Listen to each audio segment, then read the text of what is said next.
Good day, teacher and classmates. Today, I am going to use scientific method in our everyday life.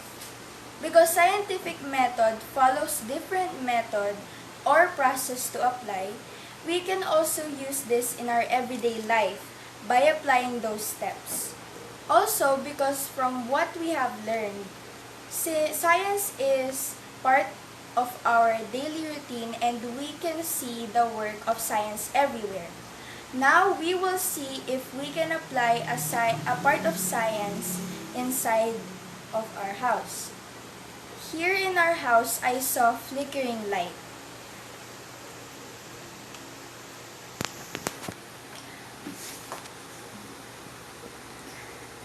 First step in our scientific method is the observation. We have learned that observation is gathering information by the use of our senses. So now, as you can see, the light is flickering.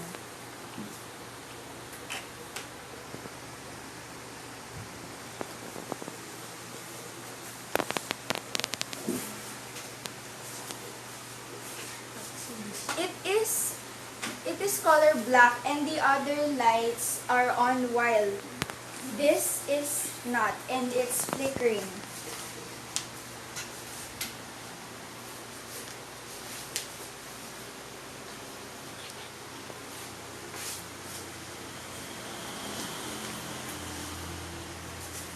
It is easy to determine if a light is busted or flickering because it is not working or there is a black color to its bulb.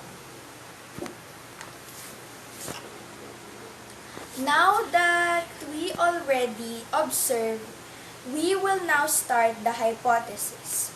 Hypothesis is a suggested solution to the problem and it must be testable and it also predicts an outcome. So now, I suggest that we should replace the bulb. But before that, we will take a look of the condition of the bulb.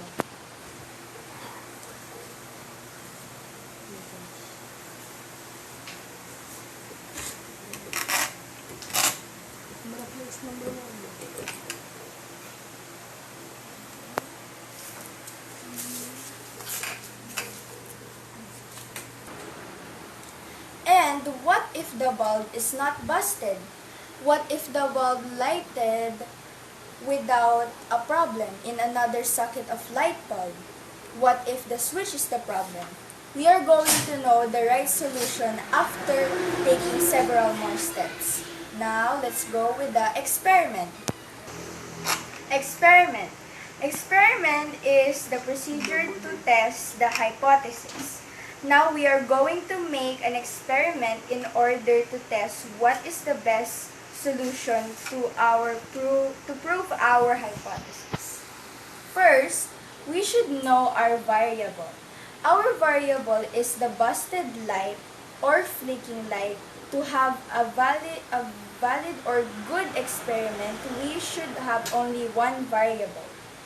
Now, we are going to observe the variable which is the busted light. Let us test first the switch.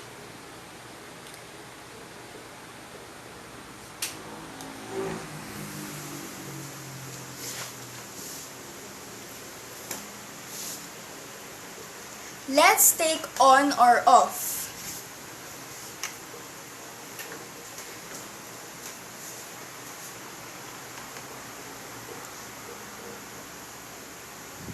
Let's see. This is on. Nothing happens. It's flickering. And now, let's press the off. See? It turns off. Let's get the busted light. Be careful.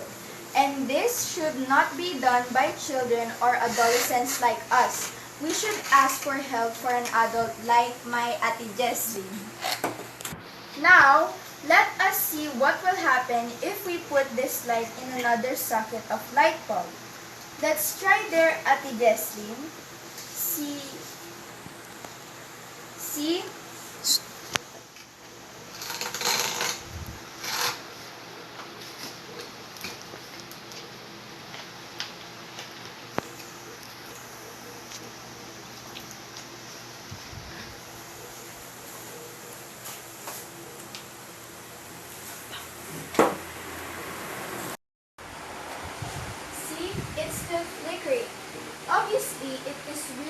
busted and its color black justify that it is really busted. Now, let us try a new light bulb and replace the old one.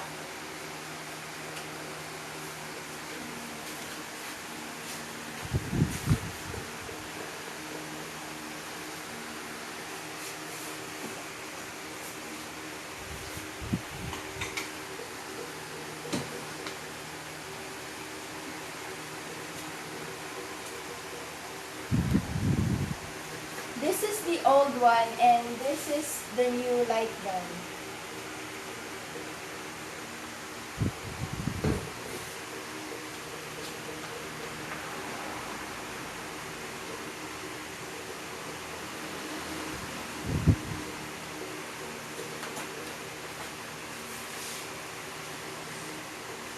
After she replaced it, let us try if it will work. Just be careful while replacing it because it is fragile and make sure that it is turned off before you replace it. Let's see. Look, it works. So our independent variable, that is the factor that is changed, is the new light bulb. And our dependent variable, that is the factor that is measured or observed, is the busted light. Our control variable, or that is keeping the same over and over again, is the light switch. Next is the data collection. We all know that data is the result of the experiment. This must be organized through graphs, charts, and tables.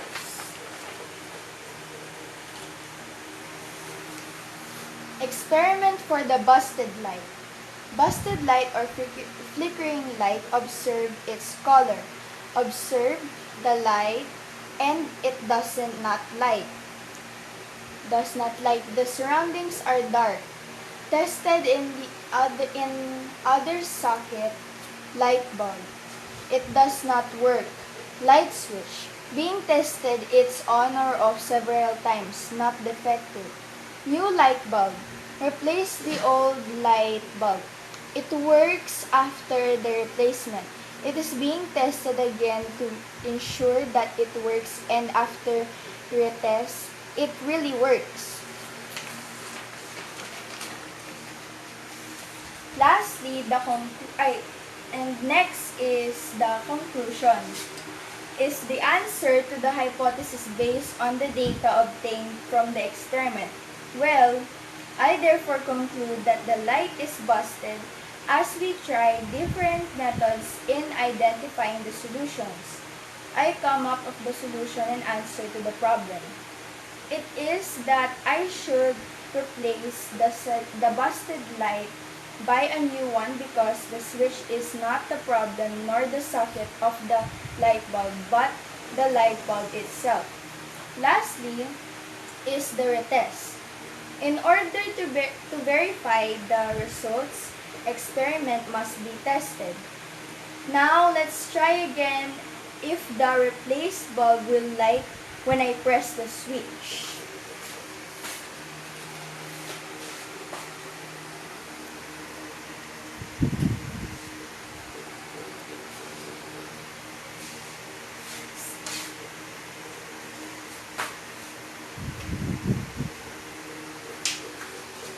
And see, it works. That's the end of my experiment for the busted light. Thank you and be safe always. God bless.